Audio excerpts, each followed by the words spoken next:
palavras não mostrarem como é grande a minha gratidão, mesmo assim, Senhor, receba meu louvor, é de coração. Não vou esquecer, não vou desprezar o amor que tu me revelaste ali pra me resgatar. Tu me conheces bem e sabes quem eu sou.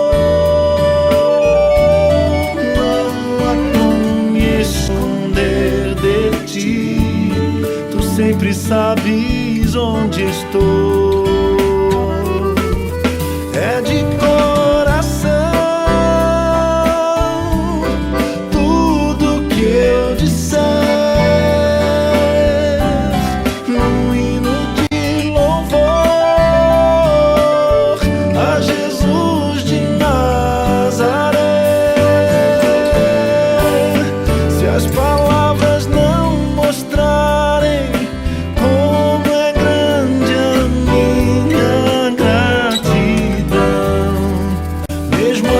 Senhor, receba meu louvor, é de coração, é de coração. Tudo que eu disser, num hino de louvor a Jesus de Nazaré.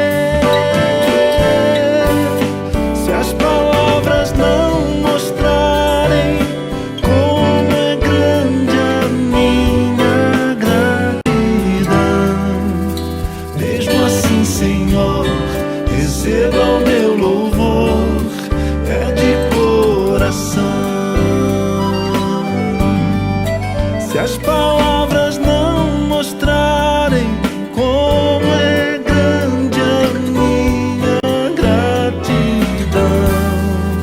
mesmo assim, Senhor, receba o meu louvor, é de coração. Mesmo assim, Senhor, receba o meu louvor, é de coração.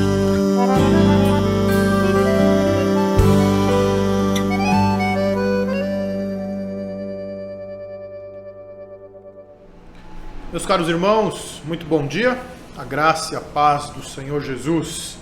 Manhã de domingo, manhã de reflexão na Palavra de Deus, manhã de estudo bíblico, é a nossa escola bíblica discipuladora. Eu gostaria que você estivesse orando por nossa escola bíblica, para que em breve nós estejamos de volta presencialmente com as nossas classes, com as faixas etárias, cada uma na sua classe, para o nosso estudo dominical e discipulador da Palavra de Deus. Muito bem, tenho 2 avisos para os irmãos. Nós encerramos hoje a nossa campanha de missões nacionais. Jesus Cristo é a única esperança. E em nenhum outro há salvação, porque também debaixo do céu nenhum outro nome há, dado entre os homens pelo qual devamos ser salvos. Se você ainda não fez a sua oferta e quer fazer, você pode trazê-la hoje à noite aqui, ou então usar os meios eletrônicos para fazer a transferência para a conta da igreja. E, por favor, não deixe de avisar os nossos tesoureiros, ok? O outro aviso que nós temos é que no domingo, dia 21, às 9h30 da manhã, nós teremos a Assembleia Geral Ordinária para a eleição da diretoria estatutária exercício 2022. É muito importante essa eleição para que nós tenhamos aí a diretoria da nossa igreja montada para o exercício do ano que vem, tá bom? Não deixe de participar, próximo domingo dia 21, às 9h30 da manhã. Vai ser por online essa nossa assembleia. Nós vamos fazer aqui na igreja, mas vamos mandar um link para que os irmãos participem, ok? E vamos fazer aí a eleição da nossa diretoria. Muito bem, quero ler para vocês nessa manhã no texto do profeta Abacuque, capítulo 2, verso 4, que nos diz assim: Eis o soberbo, sua alma não é reta nele, mas o justo viverá pela sua fé. Vamos orar. Pai, obrigado, Senhor, porque o Teu Espírito Santo fez brotar em nós a fé em Jesus Cristo. Muito obrigado, Deus, porque em Jesus Cristo nós fomos justificados e estamos, ó Deus, nesta nova condição de justos para vivermos pela fé. Ensina-nos, Deus, através da Tua palavra, Pai, a nos movimentarmos assim nesse mundo e a experimentarmos bem a nossa vida como justos, vivendo pela fé. A nossa oração é em nome de Jesus. Amém. Estamos estudando o livro de Eclesiastes, o sentido da vida. Chegamos já no capítulo 11, que tem por tema qual é o sentido da vida. Estamos conversando sobre ele durante estes domingos de estudos no livro de Eclesiastes. São 23 domingos estudando este livro e chegamos nos 2 últimos capítulos conclusivos da obra de Salomão, em que ele vai responder de forma mais direta, vai agora sintetizar o seu conteúdo nesses 2 capítulos, deixando mais claro para nós qual é o sentido da vida. Eclesiastes capítulos 11 e 12. A vida, a vida, vale a pena ser vivida? Esta é uma das perguntas que o pregador propôs quando começou o seu discurso chamado Eclesiastes. Depois de examinar, de observar, investigar a vida debaixo do sol, o Salomão concluiu que a vida não vale a pena ser vivida.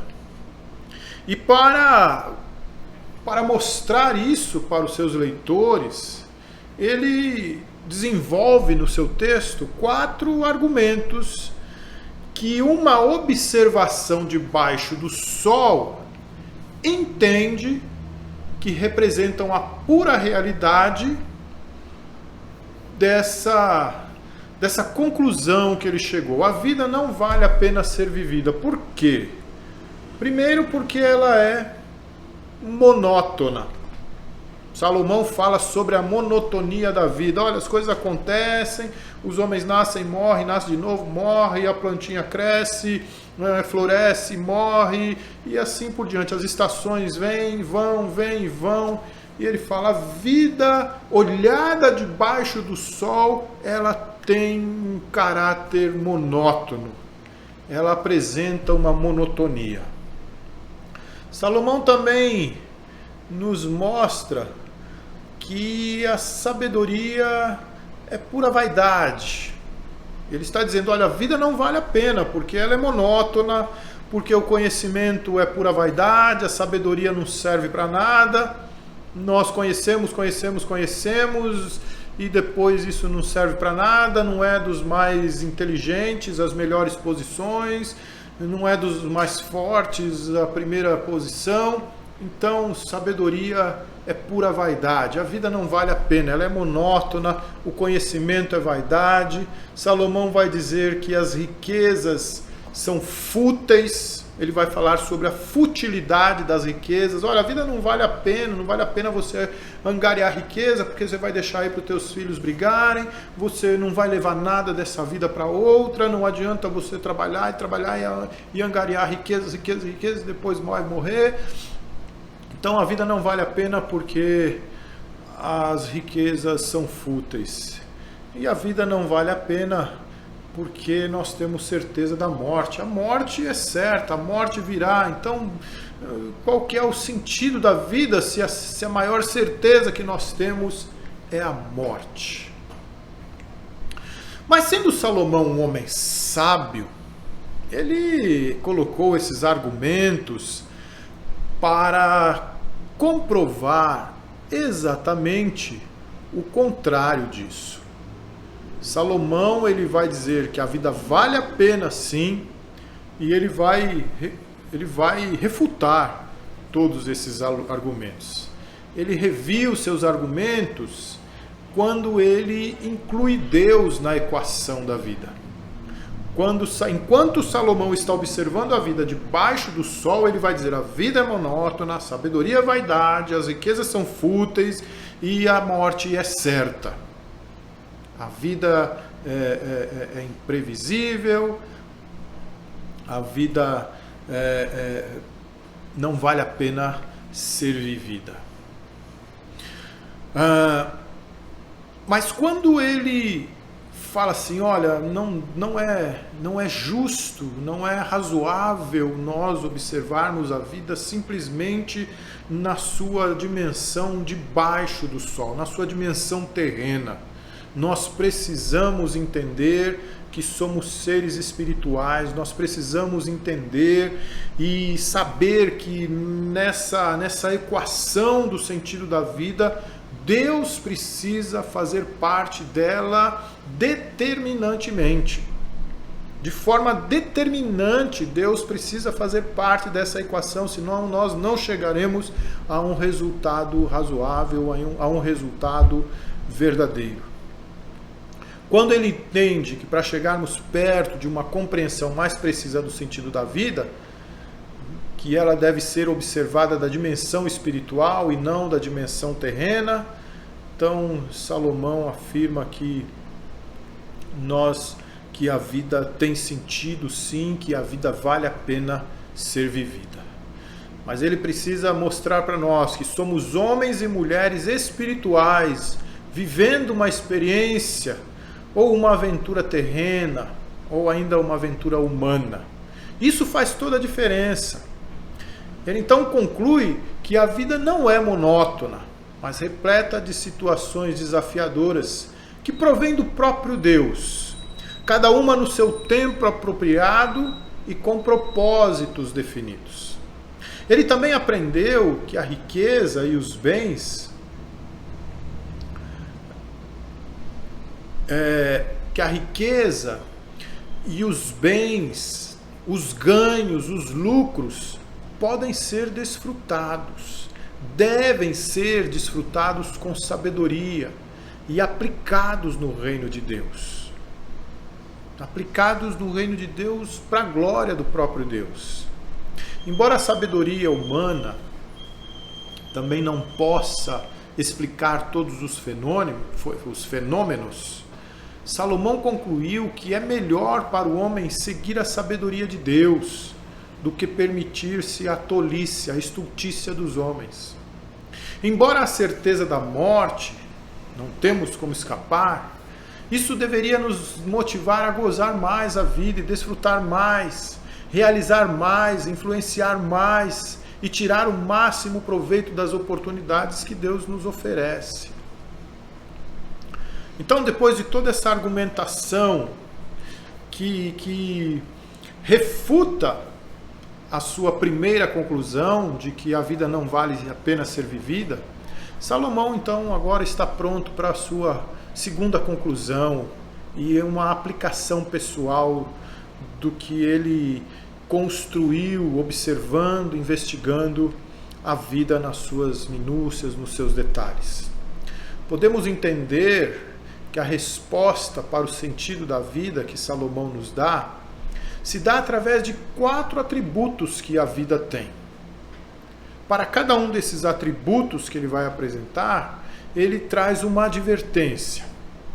Ou melhor, diria, um conselho.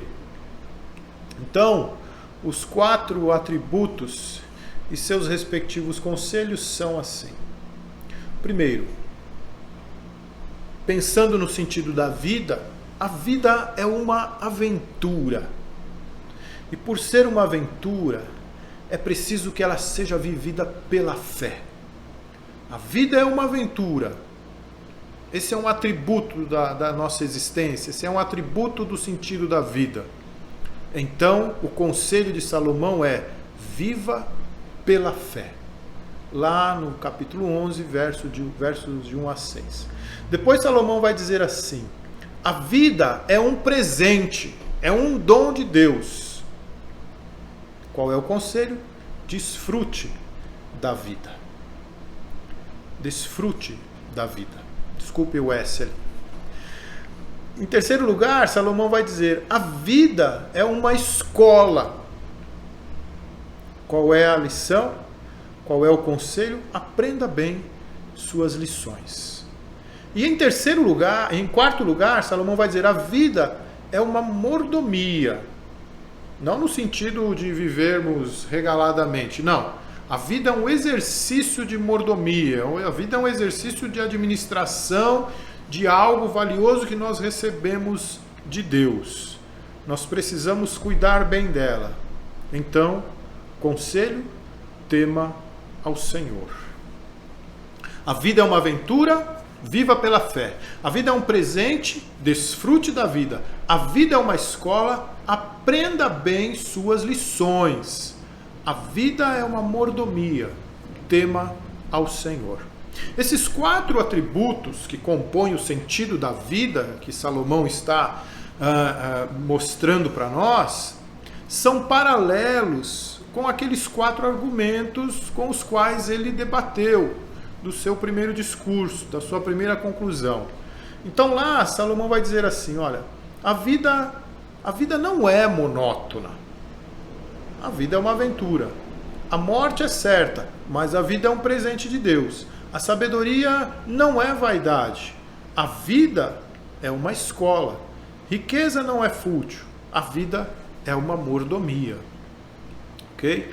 Então agora nos próximos domingos, nos próximos 4, hoje e nos próximos 3 domingos, nós vamos trabalhar cada um desses atributos que Salomão nos oferece, respondendo para nós o sentido da vida. Ok? Então,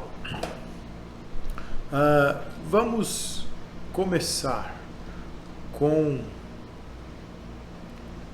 a vida é uma aventura. Viva pela fé.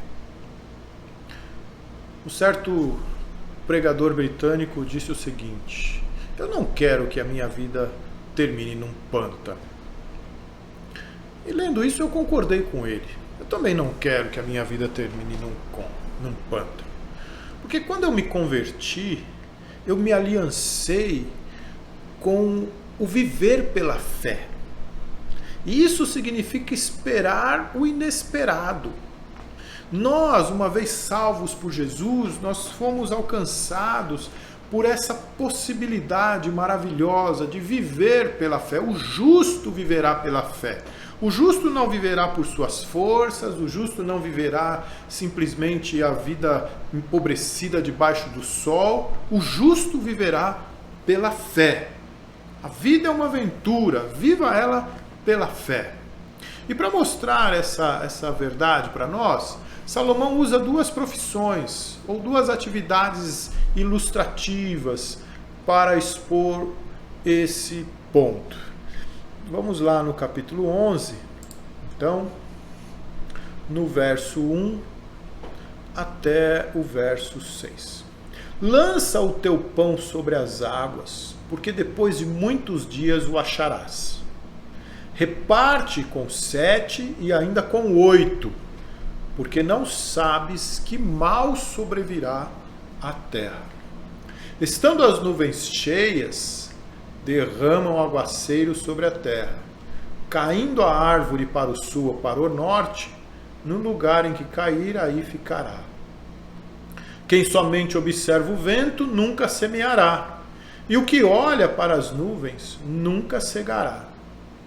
Assim, como tu não sabes qual o caminho do vento, nem como se formam os ossos no ventre da mulher grávida, assim também não sabes as obras de Deus, que faz todas as coisas.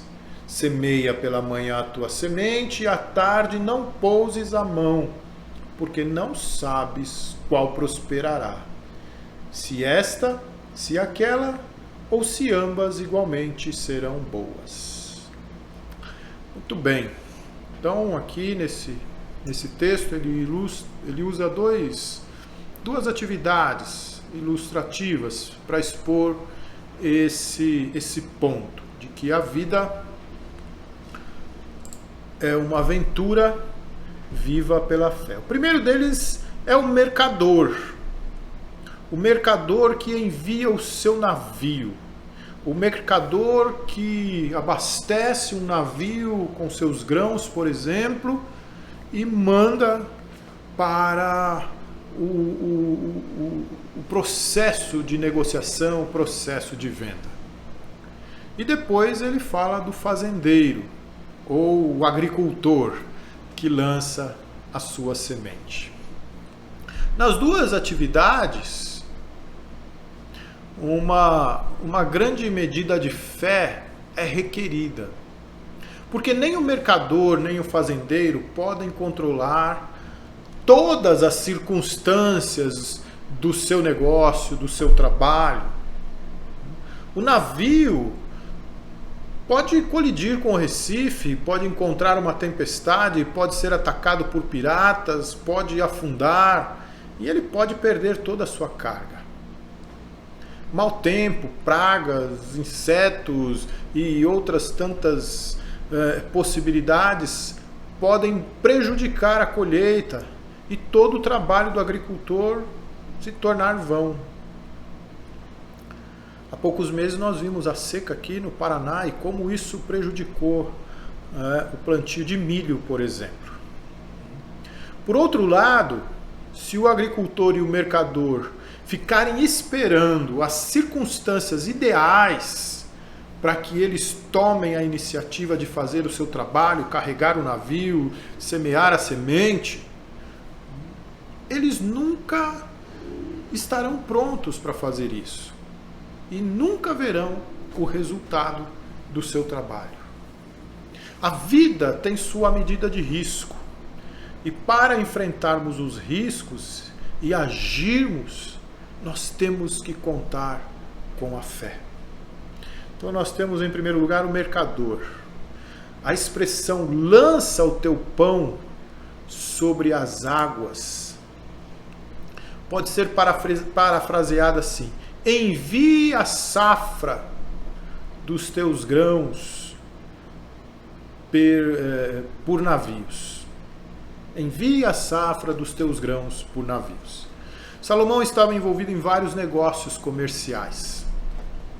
Seria natural para ele se valer desse tipo de ilustração, desse tipo de linguagem.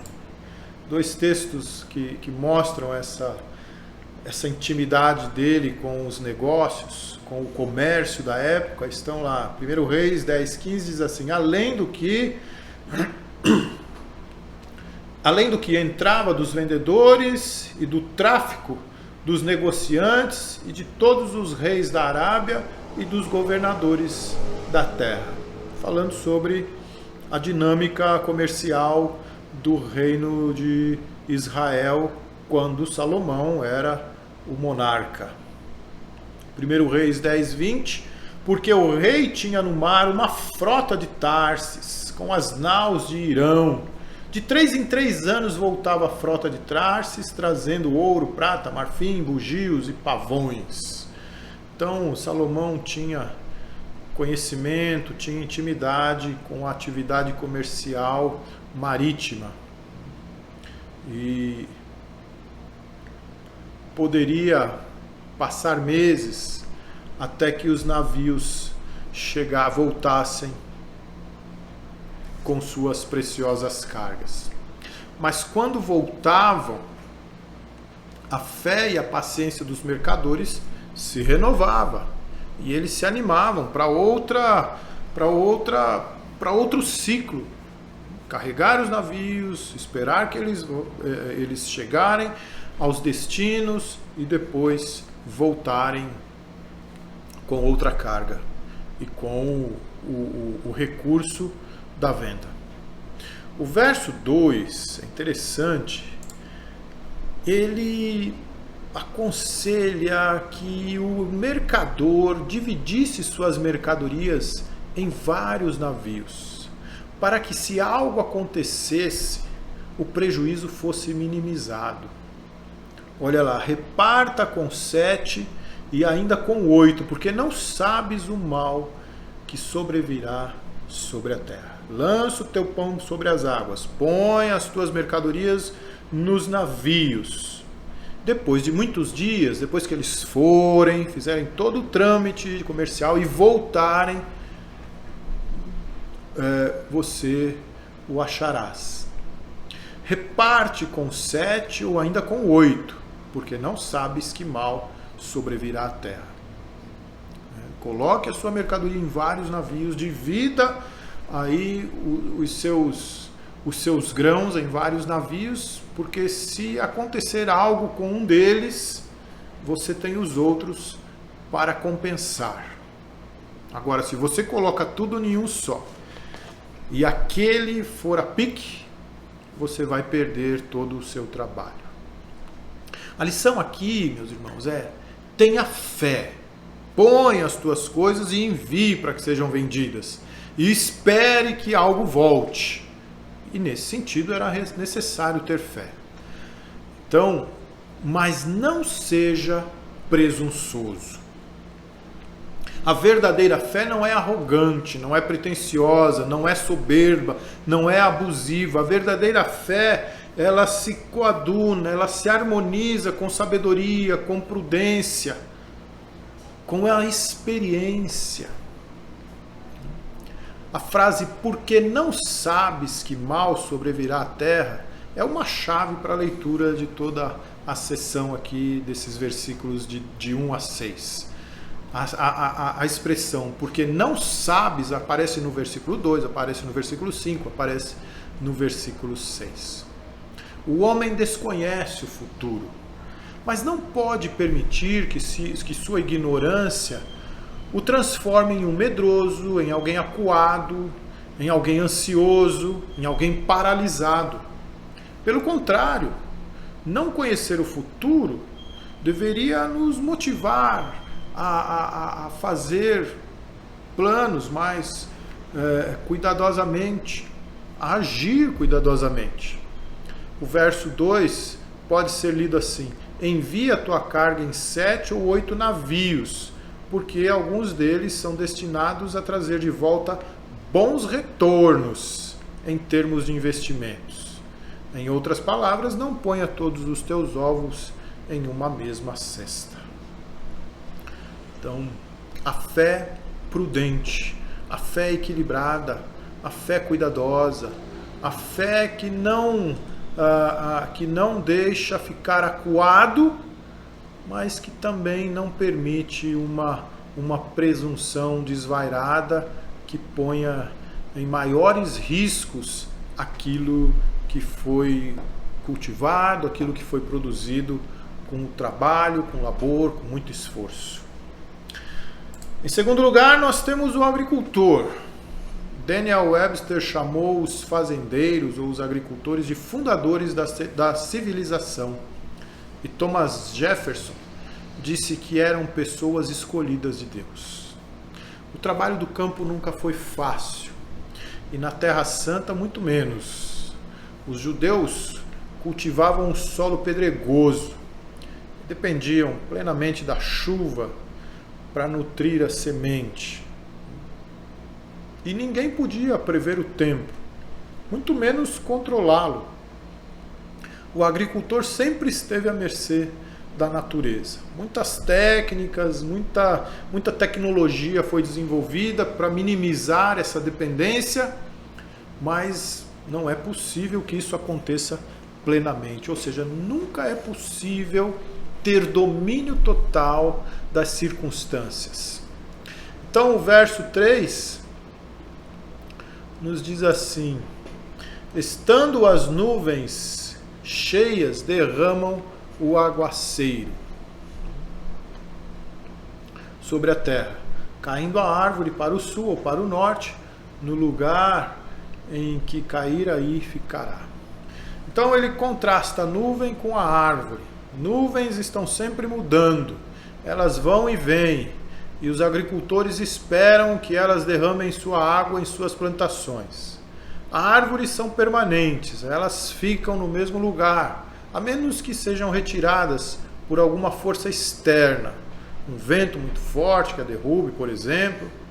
Ali também elas ficam, morrem, apodrecem e morrem, né? Morrem e apodrecem. O passado, a árvore, não pode ser mudado, mas o presente, as nuvens, está disponível.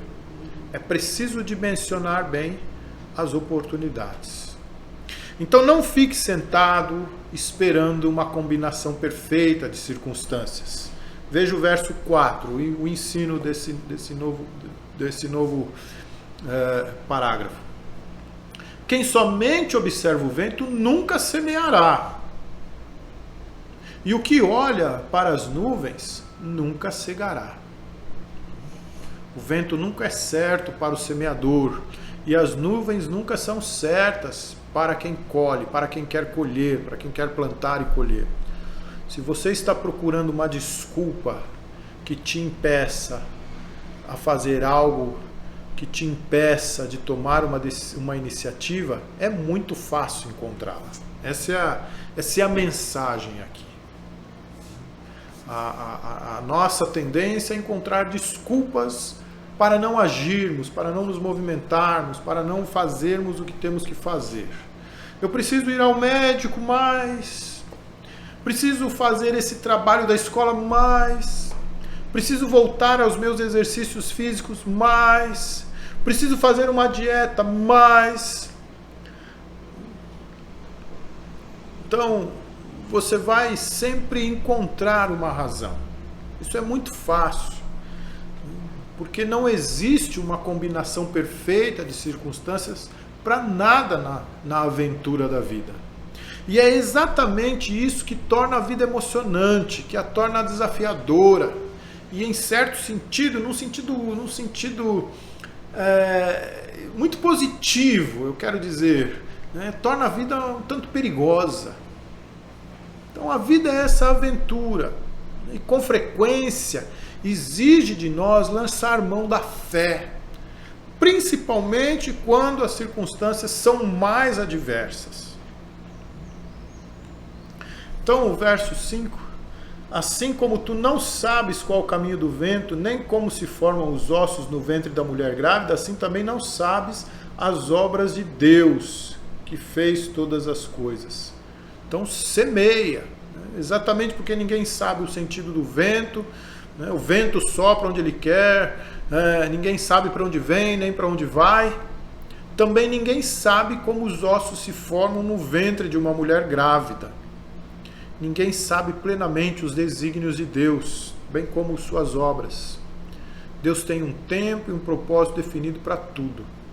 É mistério nesse mundo que vivamos pela fé.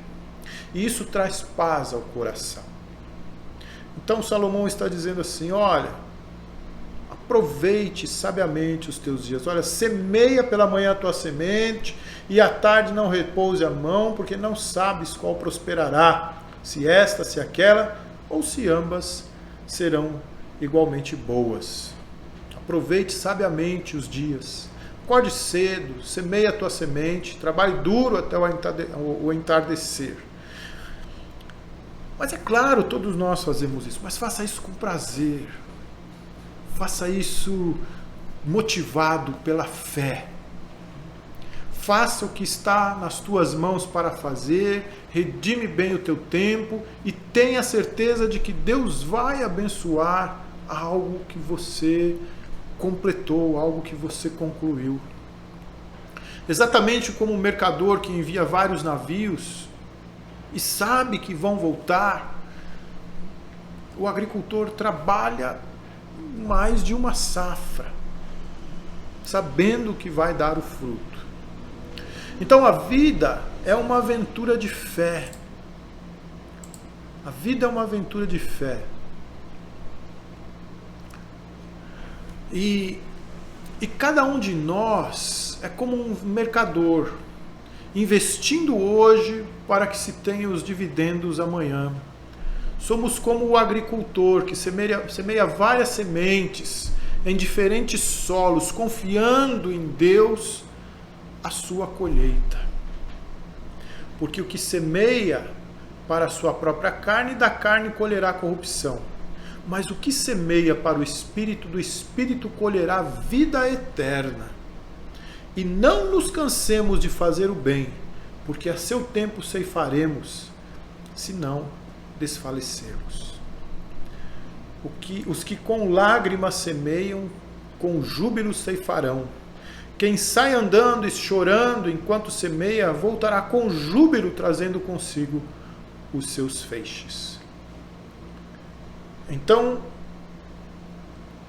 eu disse: semeai para vós outros em justiça, ceifai segundo a misericórdia, arai o campo de pouso, porque é tempo de buscar ao Senhor, até que Ele venha e chova a justiça sobre vós.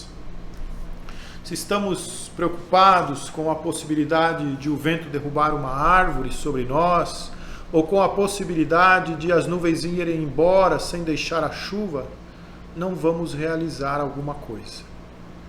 A vida tem seu sentido na fé. Ela é uma aventura e requer de nós coragem, disposição para certos riscos. E fé. O justo viverá pela fé. A vida é uma aventura. Viva pela fé.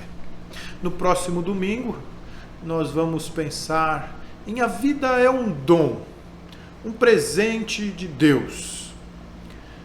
E deve ser muito bem avaliada, muito bem cuidada. Por enquanto, a vida é uma aventura. Viva pela fé. Um domingo muito abençoado a você.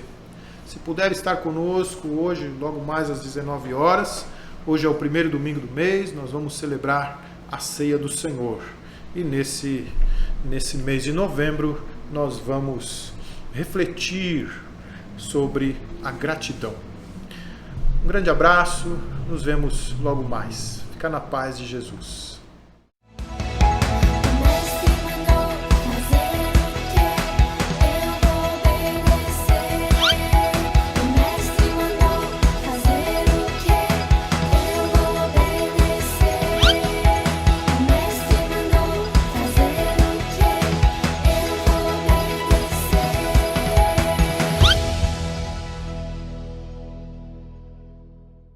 Anteriormente em Siga o Mestre. A gente precisa fazer a gente precisa fazer a pergunta que vai fazer com que ele nos dê uma resposta. E então, com essa resposta, nós vamos desmascará-lo. Então, tem pessoas que se dizem salvadoras? Como assim? O quê? O quê? Sim. Saiba que a cada esquina, a cada nova manhã, a cada novo respirar, a cada pedra cheia de limo que você levanta, aparece uma pessoa se autoproclamando o novo Messias. Ele anda com bêbados, com pobres, com bandidos.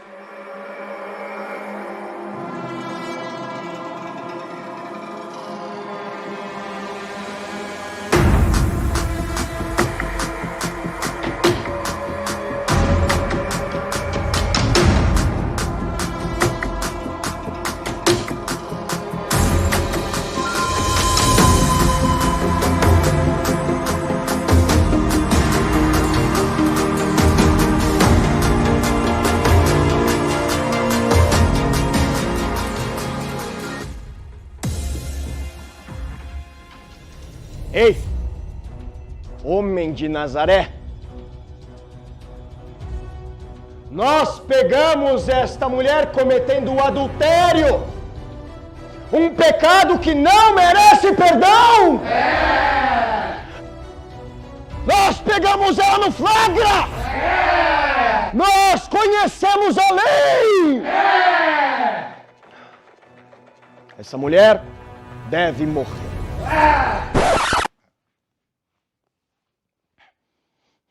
Ei, homem de Nazaré, você conhece a lei. Você conhece a lei.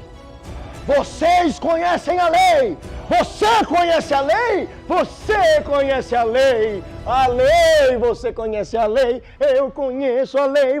Você conhece a lei. Você conhece. Você conhece a lei. Você conhece a lei. Nós pegamos ela no flagra, cometendo um adultério. E você, o que me diz, homem de Nazaré? Você tem razão. Você tem toda a razão. Eu sabia! Eu sabia! Peraí, é o quê? Os fatos e a lei comprovam. Essa mulher precisa ser apedrejada para pagar pelo pecado que cometeu. Só um segundo. Quer dizer que você está acusando ela? Você está dizendo que ela é pecadora? Vamos? Sigam com o julgamento. Atirem a primeira pedra. Quem nunca cometeu um pecado? Quem nunca desobedeceu uma lei?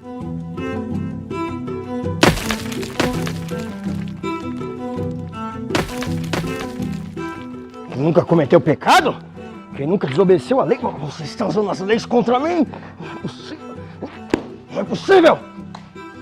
Isso não vai ficar assim, homem de Nazaré. Isso vai ter volta.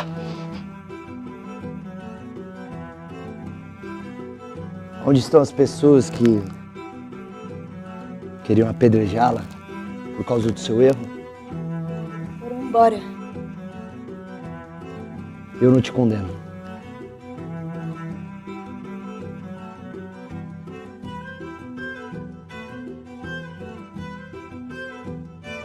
Obrigada, mestre. Vá em paz. Obrigada.